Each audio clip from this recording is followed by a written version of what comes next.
We're excited to be back. We're yes. We have a little bit of a different format for you guys today. We've been doing a lot of, this is trending topics episodes. So these come out on Tuesdays, and we've done a lot of rapid fire questions, which we've gotten really good feedback on.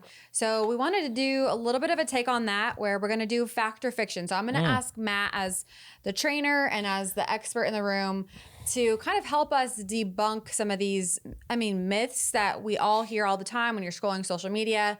And I might have a couple of things to say as well. So I hope you do, because I've been told I talk a lot, and I'm not going to talk a lot here. I'm going to make Trish talk. So all right, let's go. All right, let's go. Okay, first question. Are you ready? All right, fact or fiction, Matt? Can you target fat loss? Short answer, no. Long answer, I think a lot of this is going around on social media of these Instagram influencers of basically they want to take your money. The fact that if you want to spot reduce a spot on your butt or your leg or your love handles, you can do that. There is no exercises in the world that can spot reduce something specifically on your body. How you lose weight is the same way no matter what, if it's in your stomach or your legs or your upper body. It's you consuming a little less calories than you burn. Mm-hmm. Overall, that's how you reduce your body weight. So if anyone tells you they have a plan or they have the secret to spot reduce a spot on your body, your red flag should go up pretty high, and then don't listen to them and don't pay them if they ask you for their money. So did you ever believe in that? I did for a long time. I think, and I still have friends that are like, I got to do, a 10-minute core workout because I got to lose weight in my midsection before the summer. Oh yeah. I'm like, that's not actually how it works. But also, what are your thoughts on those machines that you can go and get wrapped, the saran wrap? There's different companies out there to where you can go and they'll reduce. Are those the same thing as those corset things? Yeah, those types of things, which I actually did. I did wear those after. Oh my God. I had my children, but for different reasons, not for fat loss purposes. Oh, okay. But anyways, there's different companies out there, and I can't think of a name of one, which is probably a good thing, but that you literally go to and they freeze your fat, they freeze it. You know what I'm talking about? All of these are taking advantage of people. So they just take advantage of people. Yeah. They prey on the fact that they know that people look for the easiest way out or the most convenient thing, because the people that sell this know the alternative, which is taking your time, putting effort in your workouts, putting effort into consuming the foods that will make you change your body composition. That stuff is hard, for the human being to do consistently. That's why there's, the obesity rate is high, and people fall off the wagon. They gain the weight back. Quick fixes. They want to see if, maybe I can not work out as hard or not spend as much time in the gym, or eating bad the majority of the time and only eating good the minority of the time.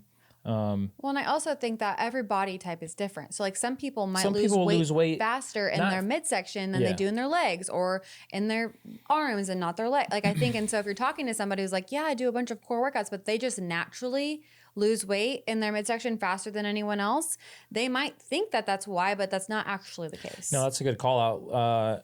If anyone says to do what I do, if I told you, hey, do exactly what I do, you'll get X, Y, and Z because I've gotten X, Y, and Z. Yeah. It doesn't work like that. People not only lose weight in different places at a faster rate or slower rate than others, it also works the other way too. Some people are hard gainers. If you're naturally skinny, it's hard to put on weight no matter how much food you eat.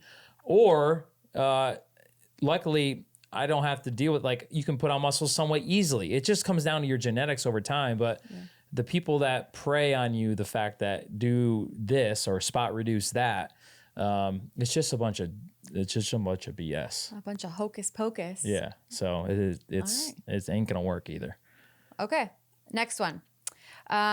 Does lifting weights make women bulky? I feel like this question always comes up, and I guess we got to say the same thing over and over again. I think we had a recent podcast where this question did come up. Yep.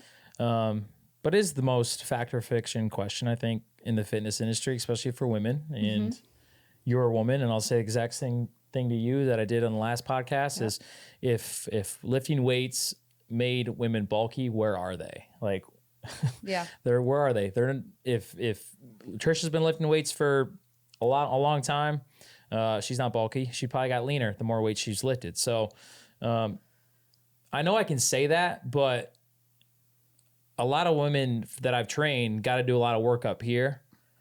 Like a lot of work up here to tell themselves that, hey, trust the process. Lifting this heavy weight is not going to equate to me getting bulky. It's actually going to probably equate, if you match your diet with how hard you work, is more muscle, less fat, more lean. So, well, and if you are getting bulky, it might not be the muscle. You might just be gaining weight.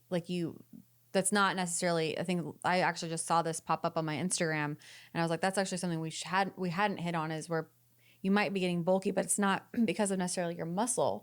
It's because you're just gaining overall weight. So then you'd have to take a look at like your calorie intake and what's that look like. And that's where we'd say schedule a focus meeting with your trainer and figure out like what your goals are. And then your trainer can help you establish what that means. And just all the benefits of lifting weights in general. Like if you're a woman, are they so much outweigh the fact of you staying away from them. Like you would be doing your body a detriment staying away from lifting weights in general.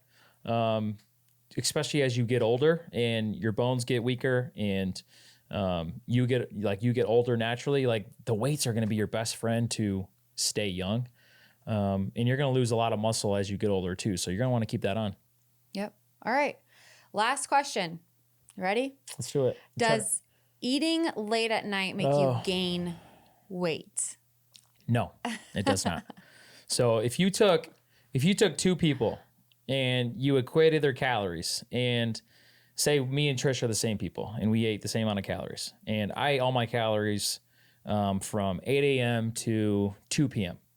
And Trish ate her calories from the same amount of calories I ate in that time period from 5 p.m. to midnight. And you watched ourselves over time, like the amount of weight loss or weight gain compared on those calories would be the exact same. So it doesn't matter in a 24-hour period when you eat your calories. But there's one caveat to that is there are a lot of studies out there that the people who get less sleep do gain weight. Probably because they're up at night, snacking on things. Yeah. And over time, those extra calories add up. So there's two different things. The first thing is if I eat late at night, but the calories are equated to somebody that eats the same amount in the morning, will I gain weight? No. The other instance is if you eat the same amount of calories that person ate, but you stay up later at night and then you binge on snacks, will you gain weight? Yes. So I do want to call out that difference for people. So I think an example to drive this home is if you're trying to eat 2,000 calories in a day, like just don't exceed the 2,000 calories. You can eat all those 2,000 calories. You can divide them up however you want. At 9 p.m. at night if you wanted to, or to Matt's point, you can divide them up throughout the day. But you're not, if your goal for your caloric intake based off of whatever your goals are for your, like if you were trying to lose weight, obviously you'd want to be in a calorie deficit. So you wouldn't want to exceed the 2,000 calories. You're not going to gain weight just because you ate all those 2,000 calories at 9 p.m. at night. Correct. Yep. So hopefully that's helpful. I know I got hung up on that for a long time. Yeah, I used to believe that as well because everyone else would say it. Yeah, and you don't see eat it late at night. Yeah. It's the same thing of like your parents telling you not to swim after you eat. Yeah. Like because you'll throw up. I mean, is that really true? No, probably not. Yeah. Probably not. Yeah. Well, that was fun. That was fun. Let's do this again. Fact or fiction? Yeah, fact or fiction. All right. Well, thanks for tuning in. As you guys know, you can email us at podcast at burnbootcamp.com. And we've actually had a lot of get in that inbox. Yeah, we've gotten lately. those from our social media that they've passed along to us. So keep them coming. Yeah, questions. We've also just got people just letting us know about their burn journey. Whatever it is, we want to hear from you guys. So hit us up. And thanks for tuning in. Matt, you want to take us out? 2 claps on 2. 1, 2. Bye.